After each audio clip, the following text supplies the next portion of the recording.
아담과 하와가 에덴 동산에서 선악과를 따먹은 후에 그들이 보인 반응은 곧 하나님을 피해 몸을 숨긴 것이었습니다. 선악과를 따먹자마자 그들은 하나님을 피해서 몸을 숨기게 됩니다. 하나님을 떠나고자 하는 죄의 경향성이 생겨나게 된 것이죠. 그리고 그 이후로 인생들은 하나님을 떠나서 살고 싶어 합니다. 우리 선악과 사건 이후로 우리 인생에 들어오게 된 것이 하나님을 떠나서 살고 싶어 하는 것이죠. 이런 죄의 경향성. 그래서 심지어는 하나님을 믿으면서도 한편으로는 하나님을 떠나고 싶어 하는 마음을 가지고 있습니다. 하나님을 인정하지 않고 안 믿는 것이 아니고 하나님을 믿으면서도 한편으로는 뭔가 하나님을 떠나서 살고 싶은, 뭔가 좀 더 그게 더 자유한 것 같고 뭔가 그렇게 되고 싶었던 그런 욕망들을 속에 한편으로 가지고 있죠. 결국은 그것이 점점 자라게 되면 지옥 백성이 되어 가게 되는 것이죠.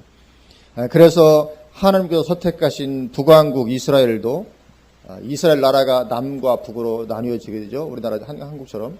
그래서 북쪽에 있는 북왕국 이스라엘도 하나님의 특별한 선택과 사랑을 받은 민족이었음에도 불구하고 어떻게 합니까? 점점 그들은 하나님을 떠나가지요.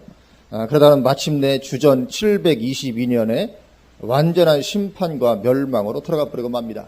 아수르에 의해서 주전 722년에 멸망을 하게 되죠. 그런데 이것을 누가 보았습니까? 북왕국 이스라엘보다는 그래도 신랑이 나았던 남왕국 유다가 그것을 그대로 다 보았습니다. 그래서 남왕국 유다는 그러한 북왕국 이스라엘의 심판과 멸망을 보았기 때문에 어떻게 됩니까? 참된 신랑을 더욱더 추구해 나가야 마땅했지요. 왜냐하면 북왕국 이스라엘이 왜 멸망했는지 그들이 보았으니까. 그럼 마땅히 돌이켜서 정말 참된 신앙을 추구하고 하나님을 찾아야 되겠구나.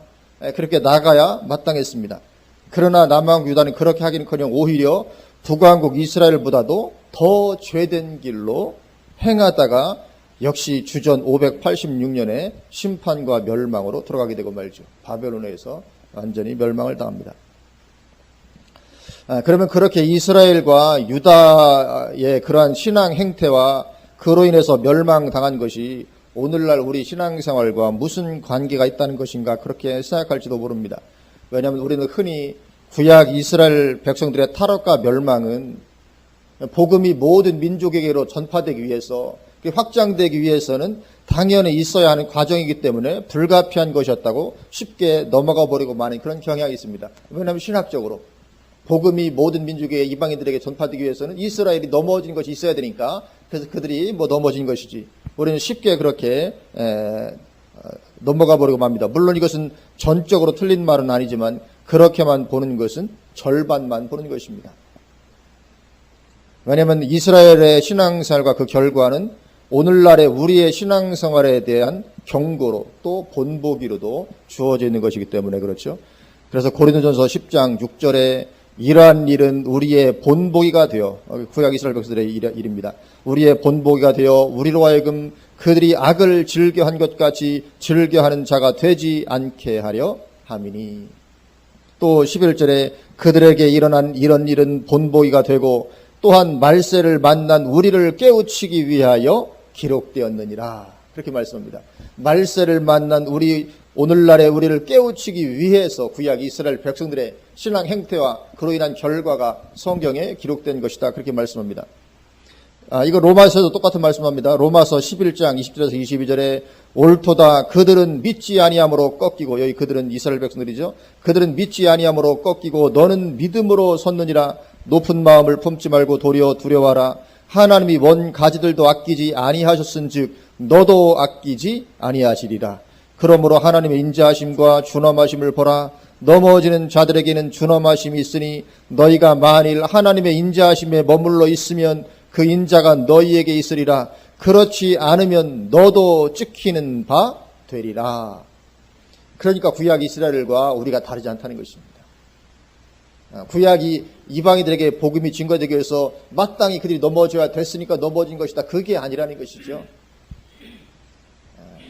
그래서 그들이 그렇게 참된 신앙에서 떠나자 넘어지고 심판과 멸망이 임했는데 그것은 우리라고 해서 다르지 않다고 말씀하는 것이죠. 우리에게 본보기로 주어진 것이다 이렇게 말씀합니다.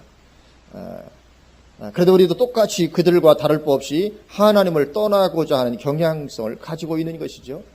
그래서 우리도 그렇게 하나님과 분리되면 멸망과 사망이 우리 가운데 임할 수밖에 없는 것입니다.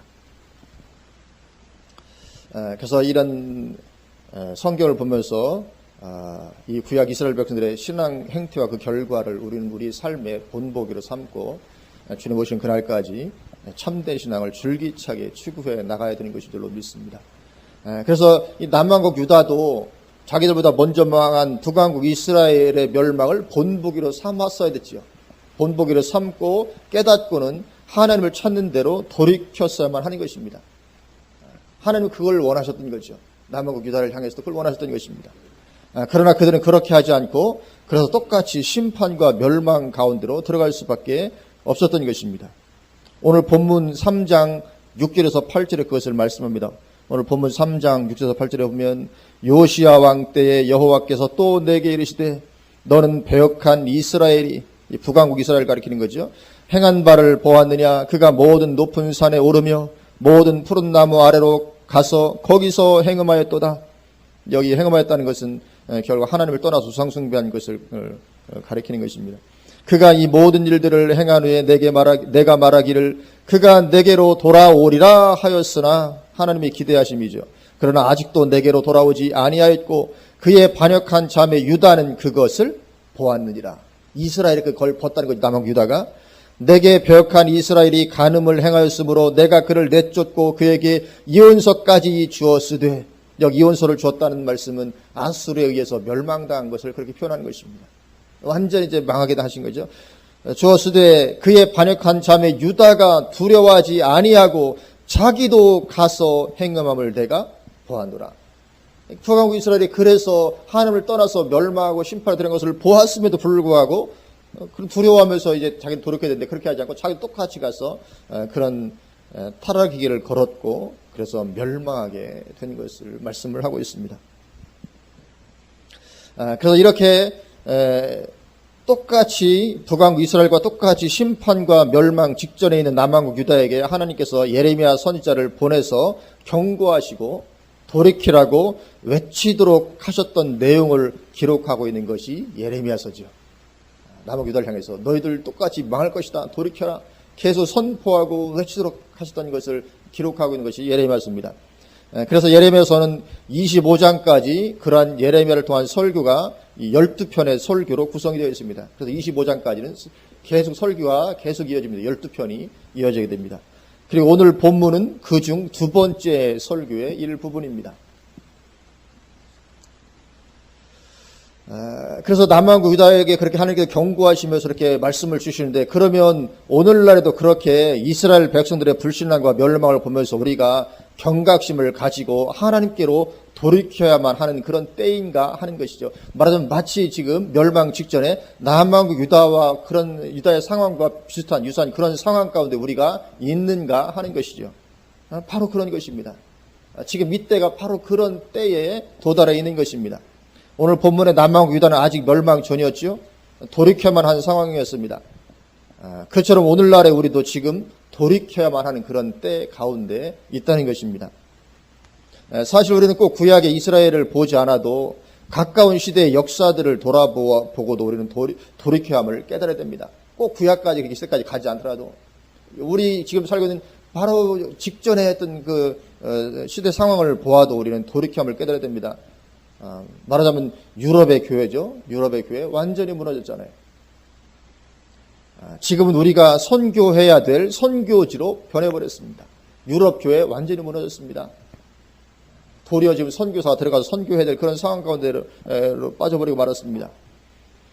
미국 교회도 무너져가고 있습니다. 지금 우리가 보고 있는 것들이죠. 그러면 이들 나라의 교회들이 왜 그렇게 되었는가 하는 거죠. 여러 가지 이유들이 있겠지만 제가 볼 때 첫 번째 이유는 자유주의 신학의 영향이고, 두 번째는 이 세상을 사랑하도록 하는 번영 신학의 영향 때문이라고 생각이 됩니다. 자유주의 신학이 유럽 교회를 휩쓸었습니다. 가장 먼저 독일을 시작으로 해서 유럽 교회를 자유주의 신학이 휩쓸었습니다. 그리고 지금 미국을 휩쓸고 있는 가운데 있습니다. 이 자유주의 신학, 다른 말로는 현대 신학이라고 부릅니다. 누가 뭐 현대 신학 이야기 하거들랑 자유주의 신학이라고 보면 됩니다. 자유주의 신학이라고도 말하고 현대 신학이라고도 말합니다. 왜냐하면 현대 신학이 다 자유주의화 되었기 때문에. 그래서 이 자유주의 신학에서는 성경의 권위를 짓밟기 때문에 신랑이 서는 것이 가능하지 않습니다. 뭐 우리 성도님들은 뭐 자유주의 신학이 뭔지 잘 모르겠지만 쉽게 말하면 자유주의 신학이라는 것은 성경의 권위로부터의 자유, 그렇게 이해하면 쉽습니다. 자유주의 신학이 뭐냐면 성경의 권위로부터 자유하자. 이거 자유주의 신학입니다. 그래서 성경의 권위보다 인간의 이성을 더 위에 둡니다. 서구 계몽주의 시대를 거치면서 그런 신학이 형성이 됐습니다. 영향을 받아서. 그래서 인간의 이성이 성경의 권위보다 더 위에. 그래서 인간의 이성으로 성경을 보고서 뭐 이런 구절이 다 있어요. 뭐 맞지 않는 거네. 뭐 이적이라든가 기적이라든가. 우리 합리로 다 처녀가 어떻게 동정녀가 잉태할 수 있냐? 맞지 않다. 뭐 이런 거. 그래서 성경의 권위를 인정하지 않습니다. 그래서 성경의 권위로부터의 자유. 이것이 유럽 교회를 휩쓸었습니다. 예전에 제가 김효석 목사님이라고 굉장히 아주 정말 그분 대단한 분인데 남한자촌에서 이렇게 사역 많이 하시던 분. 그분이 독일에 유학 갔잖아요. 굉장히 석학이신데 탁월한 분인데 신학교에 유학을 갔는데 그 신학교 자기 반에서 성경이 하나님의 말씀이라고 믿는 사람을 손들으라 하니까 자기 혼자 딱 손들더라는 거예요. 아무도 믿지 않고. 나중에 기숙사 갔더니만 학생들이 다 야, 너 정말 성경이 하나님 말씀이라고 믿냐? 너 희한하다. 너 아주 대한민국이라 아주 시골 촌나라에서 와서 아직 모르는가 본데. 그렇게 누가 신학생들이 신학 교수도 그렇고. 왜냐하면 이 자유주의라는 것, 신학이라는 것이 성경의 권위로부터의 자유입니다. 성경을 하나님의 영감된 말씀으로 믿지 않습니다. 그런데 이것이 유럽 교회를 완전히 다 휩쓸었고 지금 미국을 휩쓸고 있는 그런 가운데 있습니다. 그러니 신앙이 서는 것이 가능하지 않죠. 거기에다 번영신학까지 넘쳐나는 것이죠. 탐욕을 정당화하는 것입니다. 번영신학은 탐욕을 정당화합니다. 그래서 부자가 천국 가기 얼마나 어려운지는 설교하지 않는 거죠. 여러분, 부자가 천국 들어가기 얼마나 어려운지 압니까? 낙타가 바늘귀로 들어가는 것보다 더 어려운 것이 부자가 천국 들어가는 것입니다. 성경은 우리가 먹을 것과 입을 것이 있은 즉 족한 줄 알라고 말씀하고 있습니다. 그런 설교를 하지 않는 것입니다. 남왕국 유다도 그래서 망했다는 것을 설교하지 않는 것입니다. 남왕국 유다가 왜 망했습니까? 예레미야 6장을 보면 하나님께서 남왕국 유다를 내가 심판하겠다고 말씀하시면서 왜 심판하겠다고 하시냐, 그 근거 중 하나를 뭐라고 말씀하시냐면 예레미야 6장 13절에 이는 그들이 가장 작은 자로부터 큰 자까지 다 탐욕을 부리며 선지자로부터 제사장까지 다 거짓을 행함이라. 이것이 남왕국 유다의 심판의 이유라고 말씀하십니다. 가장 작은 자로부터 큰 자까지 다 탐욕 가운데 있습니다. 탐욕이 있으면 당연히 거짓을 행하게 되죠. 탐욕이 우선이니까 거짓을 행하게 됩니다. 하나님 말씀보다 내 탐욕이 우선인데 당연히 거짓을 행하게 되는 거죠. 그래서 내가 남왕국 유다를 내가 심판하지 않을 수 없다고 말씀하고 있습니다. 탐욕에는 하나님의 심판이 임합니다. 그러나 그럼에도 불구하고 그런 것들을 설교하지 않는 것이죠. 물질적인 축복을 강조하는 것입니다. 그러니 참된 신앙이 무너지지 않을 수가 없는 거죠. 그래서 유럽의 교회가 무너졌고 미국의 교회가 무너져가고 망해가고 있는 가운데 있습니다. 그러면 어떻게 됩니까? 우리는 그것을 깨닫고 돌이켜야 되잖아요. 보니까 유럽의 교회를 보고 미국의 교회를 보면서 보고서 우리는 깨닫고 돌이켜야 되는데 마치 남왕국 유다가 북왕국 이스라엘의 멸망을 보면서 깨닫고 돌이키기는커녕 북왕국의 길로 더욱더 행하다가 망했던 것처럼 지금의 한국 교회도 그러하다는 것이죠. 자유주의 신학은 점점 거세게 교회들을 함몰시켜 가고 있습니다. 우리나라에서. 아니 유럽의 교회 무너진 걸 보면 자유주의 신학이 들어가면 다 무너지는구나. 이걸 깨닫고 돌이켜야 되는데 도리어 지금 한국은 점점 더 자유주의 신학이 거세게 교회를 함몰시켜 가고 있습니다. 그래서 지금 자유주의 신학이 이제는 자유주의 신학이 낳은 아들이 뭐냐면 WCC거든요. 근데 이것이 진보적 뿐만 아니라 이제 보수적인 교회도 이 자유주의 신학이 아주 거세게 다 잠식해 들어가는 그런 가운데 있습니다. 그리고 성도들도 번영신학에 완전히 잠겨가고 있습니다.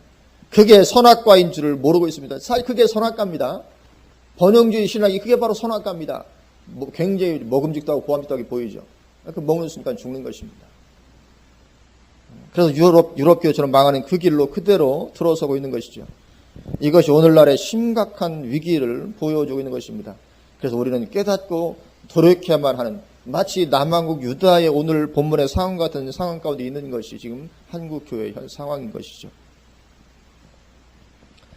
그러나 남한국 유다는 이스라엘의 멸망을 보았으면서도 더욱더 그 길로 나아갑니다. 므낫세 왕 그의 아들인 아몬 왕의 시대에 신앙 타락의 절정을 이루게 됩니다. 므낫세 왕과 아몬 왕 시대는 이미 북왕국 이스라엘은 망한 후입니다. 그런 므낫세 왕이 아몬 왕의 시대에 신앙 타락의 절정을 이루죠. 그러다가 아몬 왕의 아들인 요시야 왕 12년에 들어서 이제 개혁이 시작이 됩니다. 조금 소망이 있죠. 요시야 왕 12년에 개혁이 시작됩니다.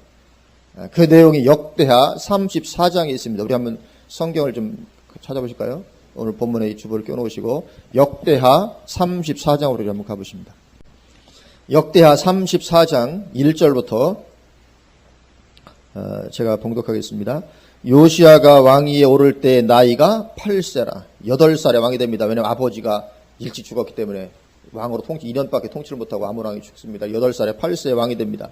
예루살렘에서 31년 동안 다스리며 여호와 보시기에 정직하게 행하여 그의 조상 다윗의 길로 걸으며 좌우로 치우치지 아니하고 아직도 어렸을 때 곧 왕위에 있은 지 8년에 그의 조상 다윗의 하나님을 비로소 찾고, 이제 왕이 된 8년에 이제 개인적으로 이제 하나님을 찾기 시작하는 것이다. 개인 신앙의 부흥이죠.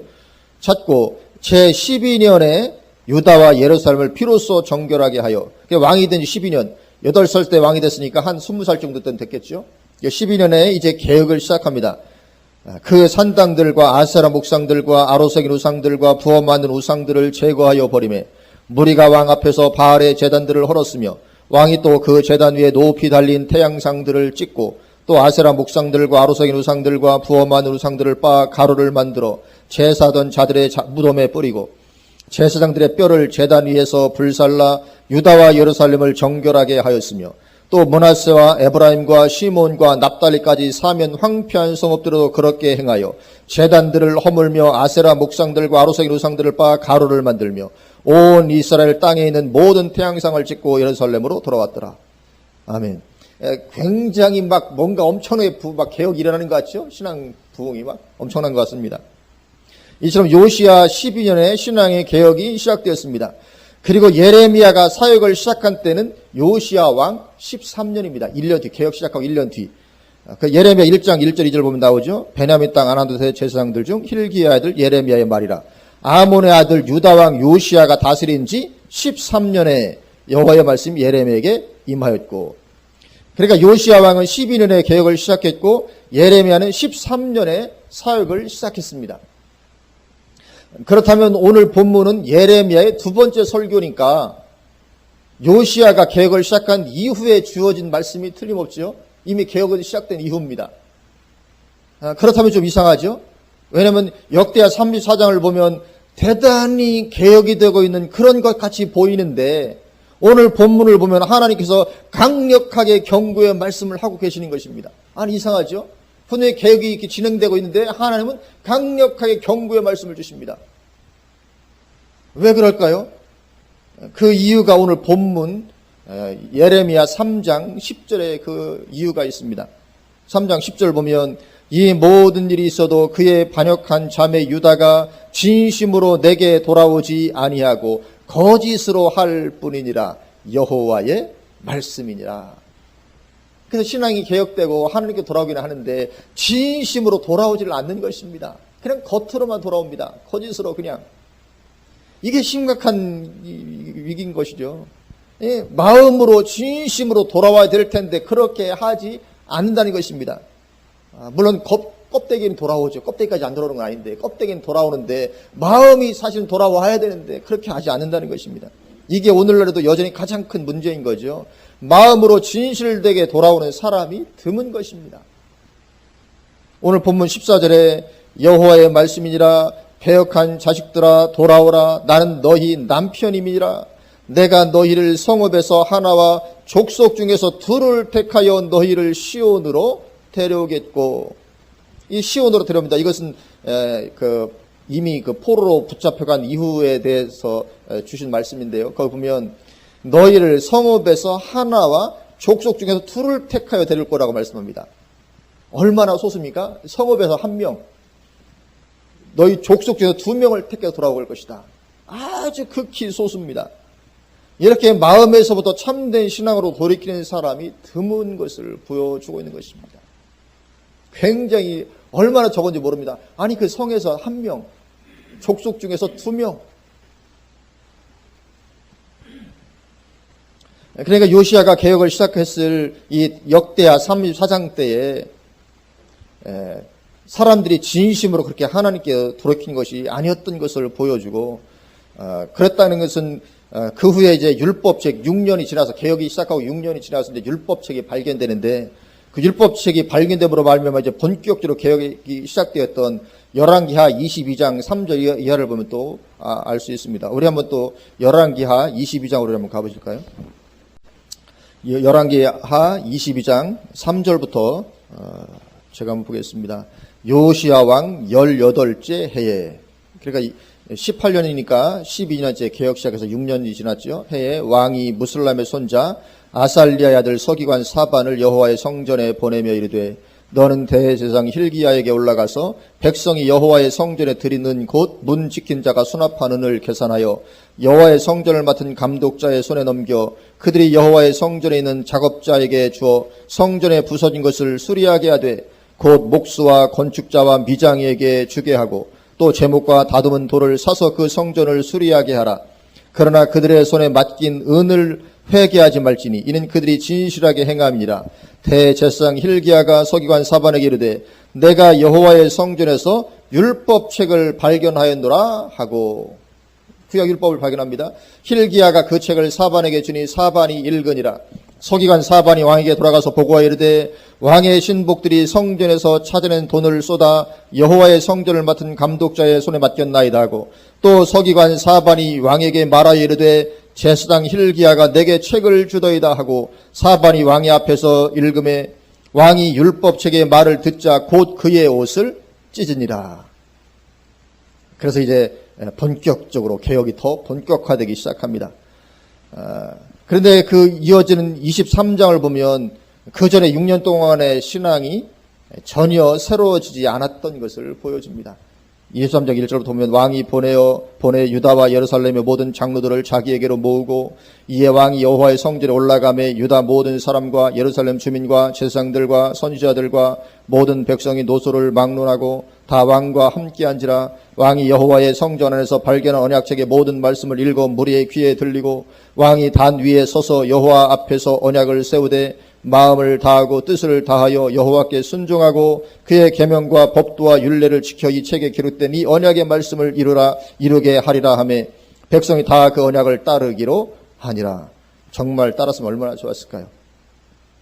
왕이 대제사장 hil기야와 모든 부제사장들과 문을 지킨 자들에게 명령하여 바알과 아세라와 하늘의 일월 성신을 위하여 만든 모든 그릇들을 여호와의 성전에서 내다가, 그러니까 이런 그릇들이 아직도 성전에 있었죠.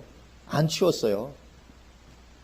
진작 치웠어야 될 것인데, 정말 신앙이 새로워졌다면 겉으로 대충 그런 거 하지만 이런 걸 안 치우고 그냥 놔두는 것이죠.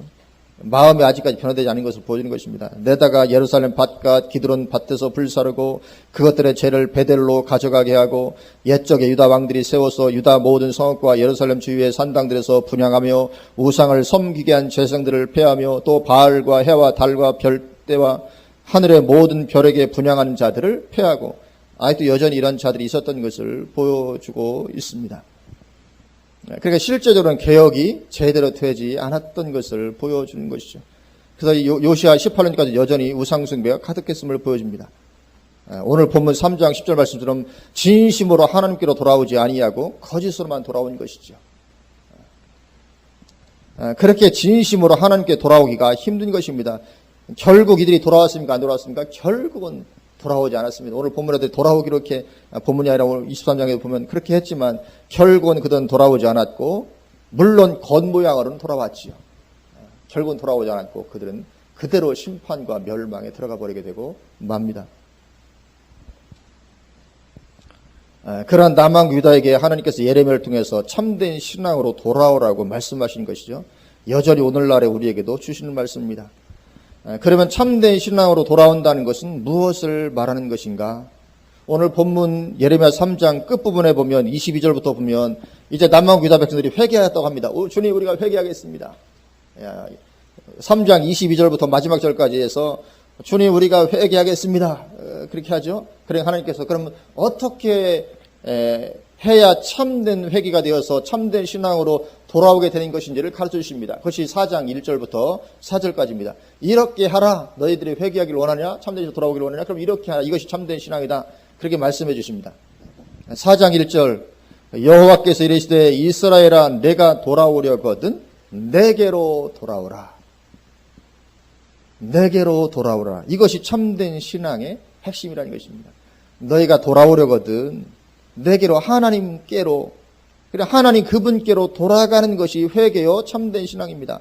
그러니까 어떤 외부적인 의식, 어떤 종교생활로 돌아오는 것이 아니고 어떻게 하면 더 철저하게 종교의식을 잘 수행할까 이런 게 아니고 하나님 그분께로 우리의 마음으로 하나님 그분께로 가는 것, 이게 참된 신앙이요 회개라는 거죠. 중요한 것은 정말 마음인 줄로 믿습니다. 우리 마음으로 진실되게 진심으로 하나님을 찾고 구하고 하나님 없으면 저는 안 되겠습니다. 하나님 모셔야 됩니다. 심령이 가난한 자는 복이 있나니 천국이 저의 것이며 말한 것처럼 가난하시며 하나님 주님 정말 주님 원합니다. 전심으로 그렇게 마음으로 하나님을 찾는 것, 이것이 참된 신앙이죠.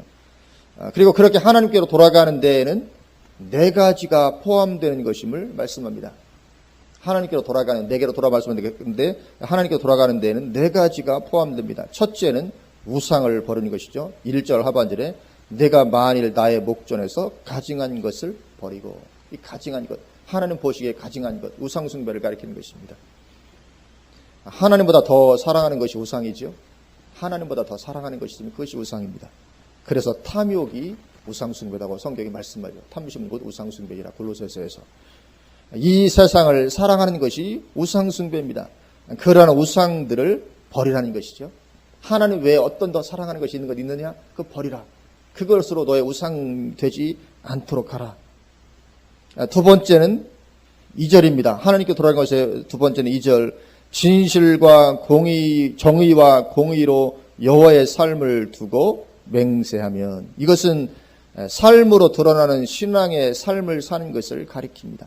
진실과 정의와 공의, 이건 삶에 관계된 거죠. 우리 삶에서 진실과 정의와 공의로 여호와의 삶을 두고 맹세할 때 이렇게 우리 삶에서 정말 진실되게 사는 것입니다. 삶으로 정말 정의롭게 공의롭게 이런 삶을 사는 것입니다. 이것을 가리키는 것입니다. 우리 신앙은 삶이기 때문에 삶이 그렇게, 그래서 삶으로 드러나지 않는다면 이것은 회개한 것이 아닌 것이죠. 그냥 뭐 지적으로만 회개하고 생각으로만, 이건 회개가 아닌 것이죠. 삶으로 드러나는 것. 그러니까 우리가 주일 예배 드리고 나서 월요일부터 토요일까지 6일간의 삶이 대단히 중요한 것입니다.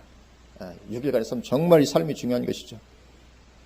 그리고 세 번째는 3절입니다.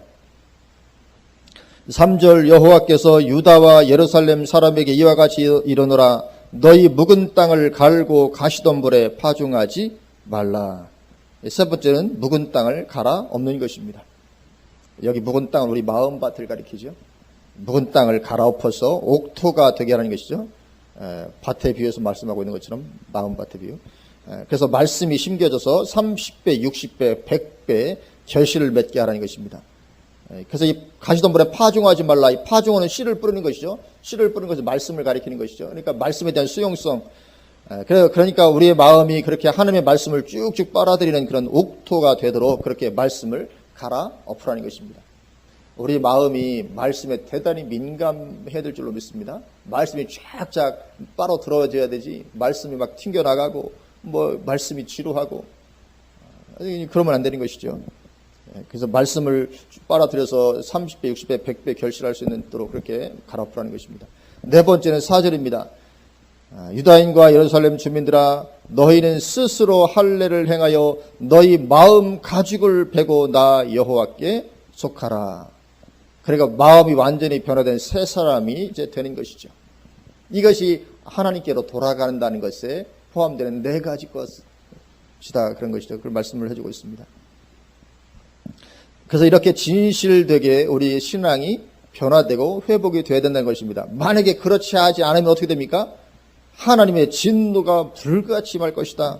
4절 하반절에 그리하지 아니하면 너희 악행으로 말미암아 나의 분노가 불같이 일어나 사르리니 그것을 끌 자가 없으리라.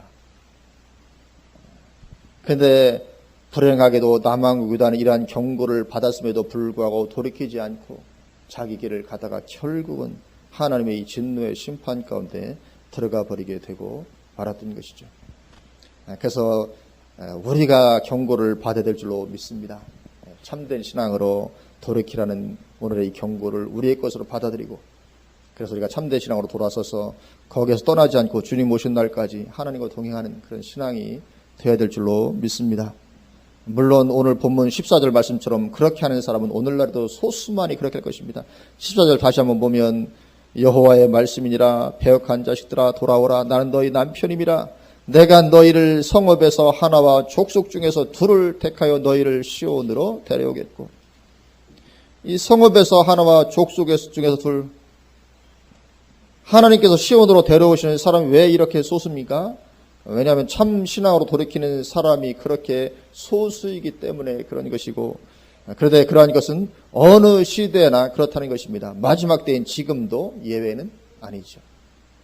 항상 남은 자는 소수입니다. 디모데후서 4장 3절 4절에 때가 이르리니 사람이 바른 교훈을 받지 아니하며 귀가 가려워서 자기의 사욕을 따를 스승을 많이 두고 또 그 귀를 진리에서 돌이켜 허탄한 이야기를 따르리라. 이게 다 교회 안에 대한 이야기입니다. 교회 밖에 대한 이야기가 아니고 그리스도인들이 이렇게 될 것이다. 그리스도인들이 때가 이르니 사람이 그리스도인들이 바른 교훈을 받지 아니하며 귀가 가려워서 자기의 사욕을 따를 스승을 많이 두고 또 그 귀를 진리에서 돌이켜 허탄한 이야기를 따르는.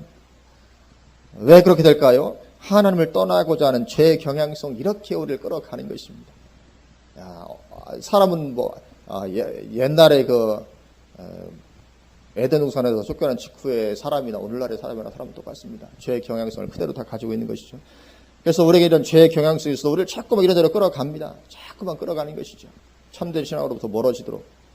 그래서 참된 신앙을 줄기차게 추구하는 사람은 어느 시대나 소수인 것입니다. 성읍에서 하나와 족속 중에서 둘인 것이죠. 왜 그럴까요? 좁은 문이고 좁은 길이기 때문에 그렇습니다. 정말 참된 신앙은 좁은 문이고 좁은 길입니다. 좁은 문으로 들어가고 좁은 길로 행하고자 합니다. 그러니 누가 그걸 그렇게 하고 싶겠습니까? 그래서 소수의 사람들만이 그 문을 열고 들어가고 그 좁은 길을 걸어서 가게 되는 것입니다. 우리는 반드시 그 소수에 속하는 자가 되어야 될 줄로 믿습니다. 왜냐하면 그렇게 하지 않으면 오늘 본문 4장 4절 말씀처럼 하나님의 진노가 불같이 임하게 될 것이기 때문에, 하나님의 진노가 불같이 임하게 될 것입니다. 우리가 참된 신앙을 추구하지 않는다. 그래서 이 구약 이스라엘 백성들의 신앙 행태와 그 결과를 본보기로 삼아서 우리가 깨닫는 지혜가 있게 되시기를 주님의 이름으로 축원을 드립니다. 언제부터요? 내일부터 당장 어떠한 이 신앙의 진보가 보여지게 되기를 주님의 이름으로 축원을 드립니다. 내일부터 당장 뭔가 내 신앙에 어찌 좀 새로운 좀 해봐야 되겠다, 이런 어떤 그런 각오 좀 있었으면 좋겠습니다. 이제 부활절도 지냈는데 정말 내가 이 부활의 주님 바라보면서 뭔가 좀 회복해야 되다, 그런 각오와 결단이 좀 있었으면 좋겠습니다. 그러면 놀랍게 하나님께서 함께 하시고 도와줄 줄로 믿습니다. 그래서 신앙의 부활을 이루었으면 좋겠습니다. 우리가 지금은 마땅히 부활할 것이지만 그 부활 말고 신앙의 부활. 왜 우리 다 예전에 뜨거웠던 신앙이 있은 적 있잖아요. 그렇죠? 나도 옛날에 뜨거웠던 신앙이 있었는데 그 신앙 다시금 회복하는 이 신앙의 부활, 부활절을 지내면서 이런 신앙의 부활도 우리가 좀 이룰 수 있는, 내일부터 당장 우리가 그렇게 될 수 있는 그런 은혜 가운데로 들어가 있으면 좋겠습니다. 아멘. 기도하시겠습니다.